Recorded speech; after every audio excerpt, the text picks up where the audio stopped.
mukulikira ddala mu kuwummula kwaffe okwo. Kati abaana bagenda okweyatulira. Bwe bamala okweyatulira, omulabirizi agenda kubakubisa ebirayiro okukakasa ddala nti kye bagendako baakunywerera mu Kristaayo obulamu bwabwe bwonna. Olw'ekirabo eky'obulokozi nkwebaza olw'abazadde bange n'abo bwe balonda okuneeyimirira olw'okuntandisa olugendo luno olw'obulokozi era mbeebaza wamu n'ekkanisa yonna okunjigiriza ndyoke ntegeere ebyo bye bandayirira nga mbatizibwa obanga maliridde okubitambuliramu obulamu bwange bwonna. Olwaleero luno ndi mu maaso go era njatula ebigambo bino tinkukkiriza era n'okwatula ng'omulokozi wange obeera okwenenyeza ddala ebibi byange eby'edda era onjigirize bulijjo okwenenyanga era n'okulongoosanga ndyoke ntambulenga olugendo luno ng'omujulirwawo omwesigwa. Weebala olw'okundokola era nyweza mu kwatula okwo obulamu bwange bwonna. Bwe Yesu Kristo Mukama wange. Amiina. Okubeerwa kwaffe kuli muli Mukama.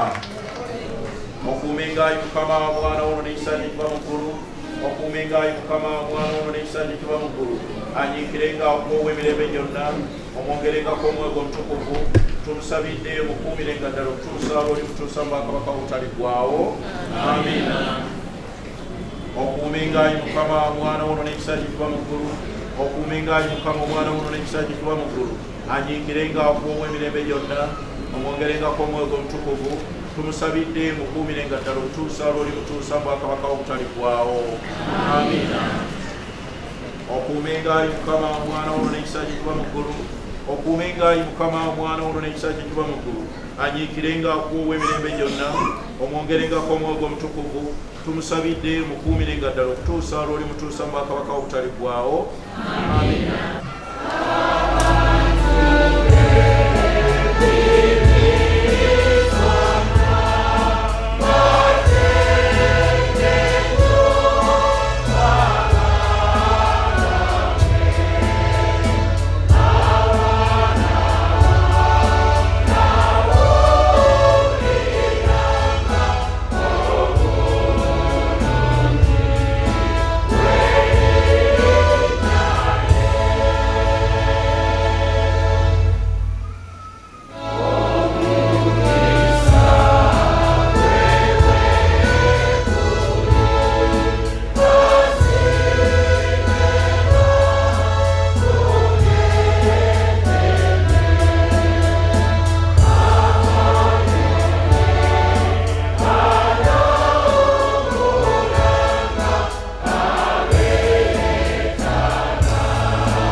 Njagala okwaniriza ennyo mwe mwenna okusooka byonna abazadde era n'abayima oba abajulirwa b'abantu bano. Mukama waffe yeebazibwe nnyo eyabawa abantu bano ne mubatandisa olugendo lw'okukkiriza ate nga mubaleese ne bakakasibwa enkya ya leero. Abantu abakulu ojjukiza abajjukize abantu bano Katonda yabakakasa mu kkanisa naye olw'enkola era n'obuweereza bwe twaweebwa omulabirizi abateekako emikono, naye ekkanisa yonna esuubirwa okuba ng'esabira wamu n'omulabirizi. Ffenna nga tusaba Katonda akakase abantu bano mu kkanisa ye, kubanga omulabirizi talina kkanisa, ekkanisa eriko nnyiniyo. Ffenna tulina omukisa okuweerereza mu kkanisa eyo. N'olwekyo njagala okubanirizamu mwenna bazze ekyaleero, era ffenna kituufu tubaddewo ng'abajulirwa abantu bano kusooka byonna nga bakakasa nga bwe babaliridde okugenda mu maaso n'okukkiriza okwo kwe baatandika.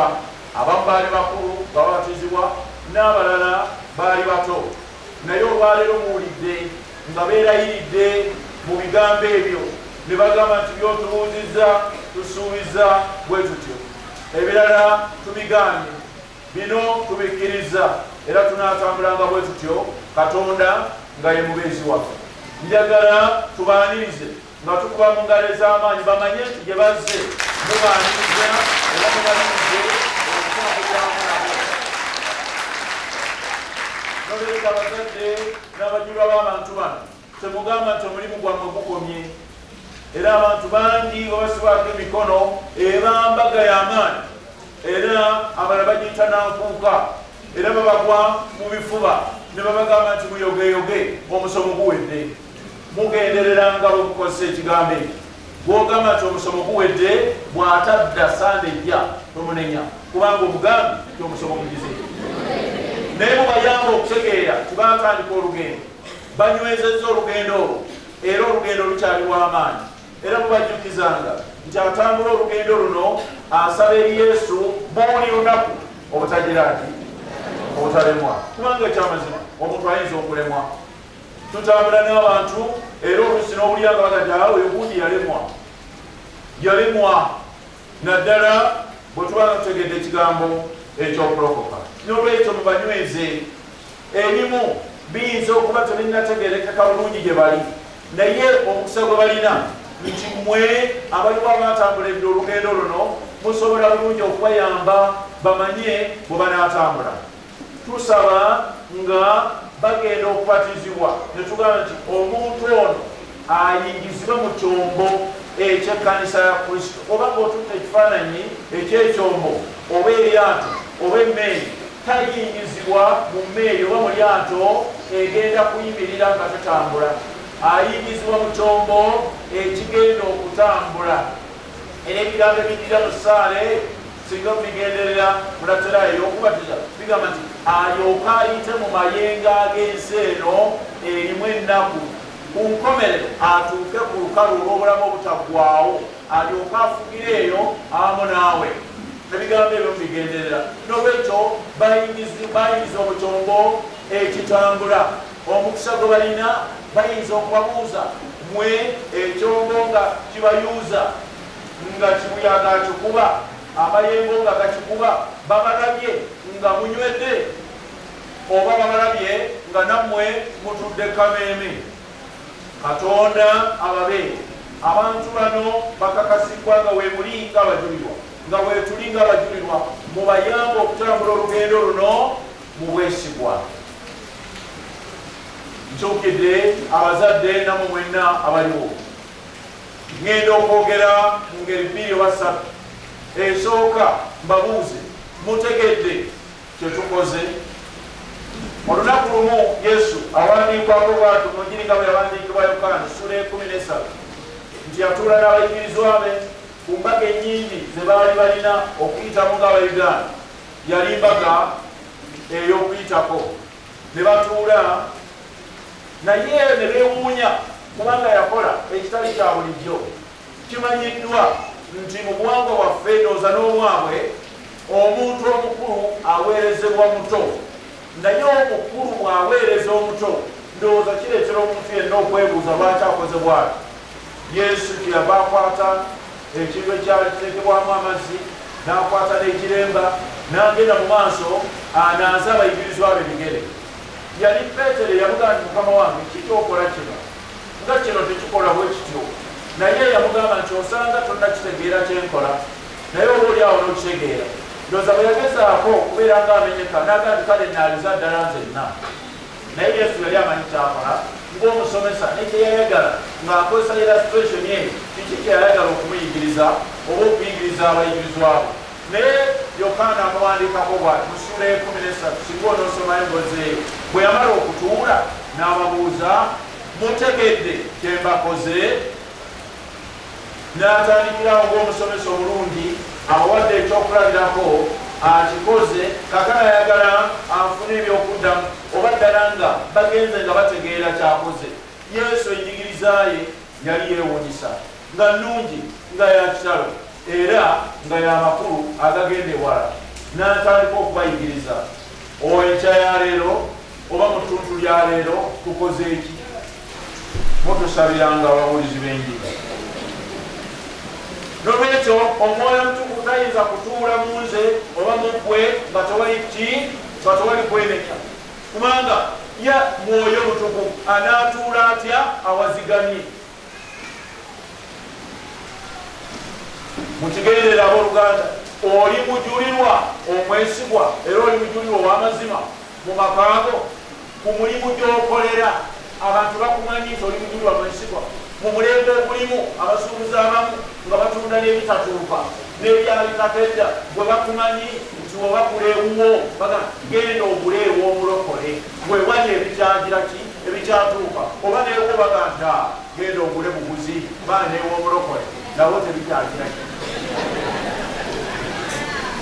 tuli bajulirwa b'amazima olwotubeera mu kanisa naye ng'olina kwomanyidde eddala eyakubako ettaka lyo eyalinyang'anya ng'omulaba ate bagenda okugamba bwati nti mwabeerenyereza ddala ng'omulaba naye agenda naye eriro erikola eritwala nogamba banna omulala yakuyaza amaanya ate omulaba oli mujulirwa kubanga omwoyo omutukuvu egamba omwoyo omutukuvu najja gyetuli kakanya anaatuula mu ffe naye nga waliwo ebizigamye kino kiseera kyakwenenya omwoyo omutukuvu atuule mu ffe atukozesa ebyamaanyi njagala okwetegeeza mwabali wano mujja kukola ebyamaanyi kubanga bamukama bajja kukola ebyaki ebyamaanyi mu bulamu bwo mu mulimu gwo mu makaago ne yonna gy'oli katonda akutumye kubeera mujulirwa naye agamba toyinza kukikola okujjako ng'oyambazibwa nki amaanyi ag'omwoyo omutukuvu si kwogera bwogezi nnimi obanga ozoogedde mukama waffe yeebazibwe naddala bw'ozoogera nga oli mu kusinza nga katonda azitegeera kwena naye kubanga ategeera ennimi zonna naye ate bwembanga mbuuliranga wano bwebanga nayogera ennimi kyetaaga okuba nga zivuunulwa ababuulirwamu balyoke bategeere byenkola ki byeŋŋamba nolwekyo pawulo ono omunaddala ne musoma ndowooza mu ssuula ya 13 naye muyayaanire ekirabo ekisinga byonna ekirabo ekyokubuulira ekisembayo tugambye nti abantu bano bajjuzibwa bakola ki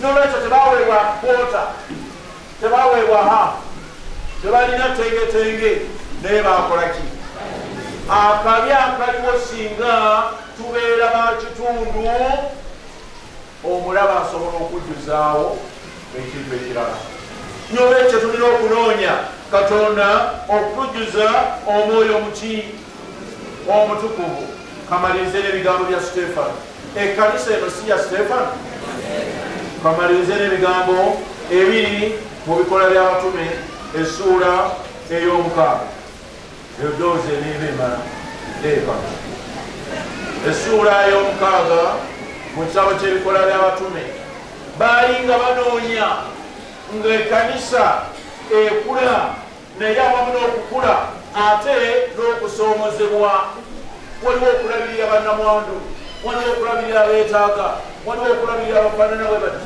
abajulirwa ba mukama waffe abayinza ba mukama waffe kaakano abasindikibwa nga batume ne baga nti abange wano ekkanisa ng'ekula n'obwetaavu nga bweyongera mutunuulire kino tetujja kuleka kubuulira njiri oba okuwulira ekigambo n'okusaba ate tudde mu kugabanya ebintu naye tulonde abantu abanaakolanga omulimu ogwo. Mumanyi bulungi ebiri mu mikola y'abatume wano, naye essula ey'omukaaga gwe naasoma awo mu nnaku ezo abayigirizwa be beeyongera obungi, ne wabaawo okwemulugunya okwava mu bakerenesi ku baebulaniya, kubanga bannamwandu baabwe baasosolwanga ne bataweebwanga kyenkanyi ebintu ebyabagabirwanga bulijjo. 12 ne bayita ekibiina ky'abayigirizwa ne bagamba nti tekiwooma ffe okulekanga ekigambo kya Katonda okuweerezanga ku mmeeza. Kale abooluganda, mulonde bummwe abasiimibwa 7 abajjudde ki n'amagezi be tunaateeka ku mulimu guno, naye ffe tunanyiikiranga mu kusaba n'okuweereza ekigambo. Ekigambo ekyo ne kisiimibwa mu maaso g'ekibiina kyonna, ne balonda Siteefano, omuntu eyajjula okukkiriza n'omwoyo muki. Kadde kaakuwaayo birabo okusaba n'okuteekateeka okusembera.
tukwegayiridde n'obuwombeefu otuwulire, otuwe ffe bwe tunaatoola ebitondebe bino, omugaati n'envinnyo, omwana w'omulokozi waffe Yesu Kristo bwe yalagira, katujjuke okufaako bwamuta, tugabirwe omubiri gwe guli n'omukisa omungi n'omusaayi gwe.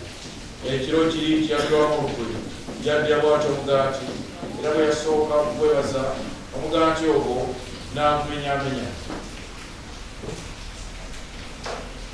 N'agabira abayigirizwa be ng'agamba nti mutoole mulyemu ennaku guno gwe mubiri gwange oguweereddwa ku lwammwe, mukolenga bwe mutyo buli lwe munaagulyangako olw'okunjijjukiranga nze. Bwe baamala okulyadira bw'atyo ekikompe, era nakyo n'asoboka okwebaza n'abagabiranga baga nti munywe ennaku eno gwe musaayi gwange ogw'endagaano empya oguyeka kulumene kw'abantu abanjala okuggyayo ebibi, mukolenga bwe mutyo buli lwe munaagunywangako olw'okunjijjukiranga nze.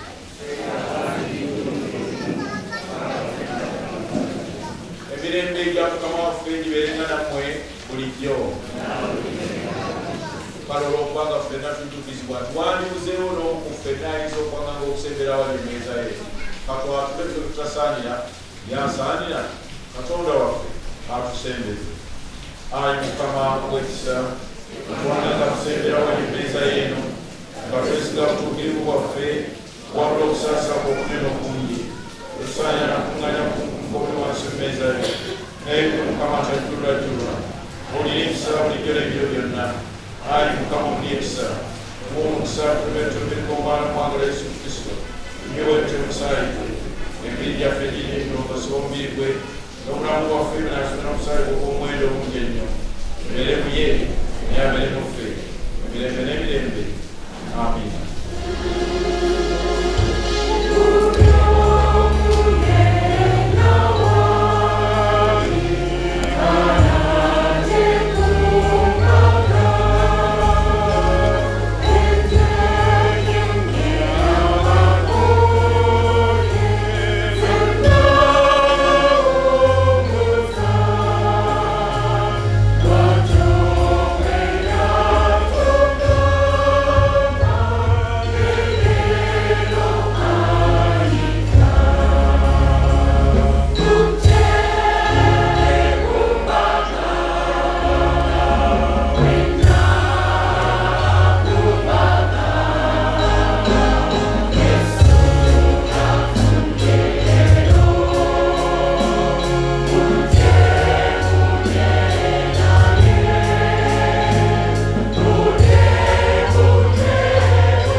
Obukyayi, obutakkiriziganya, amalala, ejjoogo, okuyiikiriza, okwemanya, okwefaako ffekka, obutawuliriza balala. Otubeere Katonda waffe omulungi, ebyo byonna tebigatta ggwanga. Otusaasire Katonda waffe omulungi, ffe tuyimirira mu kituli okwenenya olw'abalala bonna. Otusaasire Katonda waffe omulungi, otukyuse. Tuwulidde nti omwoyo gw'omutukuvu tayinza kutuula mu mbeera ez'ebibi bye tuteerenyezza. Tunyigiriza nnyo abantu, tubonyaabonyeza abantu, abalala bafudde, abalala bakaaba amaziga nga tebamanyi agenda kubasangula. Mukama ayinza ddala tukwegayiridde, omwoyo gw'omutukuvu ebibi byasongako mu Uganda muno, otubeere okubyenenya, otwenenye obubbi, twenenye obukeruzi, twenenye okulya enguzi, twenenye ebintu ebirala byonna. Abalala nga balowooza nti ate ani atugambako. Tukwegayiridde Katonda waffe omulungi, omwoyo gw'omutukuvu akebere emitima gyaffe, akebere amaka gaffe, akebere emirimu gyaffe, akebere ekkanisa, naffe ababuulizi b'enjiri nga tuli bangi, naye oboolyawo abalala nga tuli ku byaffe. Tukwegayiridde Katonda waffe omulungi, obanga Uganda eno negenda mu maaso n'okuweebwa omukisa, tujjuze ayi Katonda waffe omulungi, omwoyo gw'omutukuvu atulungamye mu makubo ag'obutuukirivu, mwe tunaaweerwanga omukisa.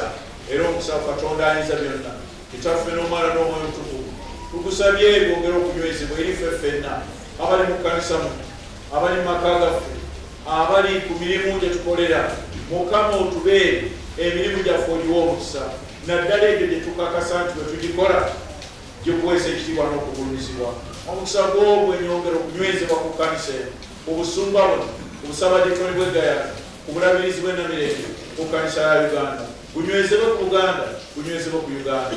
Tusabye bulemu okutuvaako emirembe n'emirembe. Mwenna nno mbeebazizza abakedde okuzuukuka nange mu kusinzaawo kw'olunaku olwaleero. Mwebale kwerekereza tulo ne muzuukuka naffe. Kati nno mbakubiriza, olwaleero olunaku lwa Ssabbiiti lukulu nnyo ate nga lwa tteeka. Muzuukuke mweteeketeeke ate tweyongereyo mu masinzizo. Neebaziza nnyo bannaffe be tukoze nabo, omuli omuteesesi wa pulogulaamu eno Agnes Bulega, abadde ku kamera Godfrey Lubega, edita wange omulungi Tony Lule, nange okugikutuusaako Ssise Birungi. Mbaagaliza Ssabbiiti ennungi, akuuma atakuumira mpeera. Mubeere bulungi, mweraba.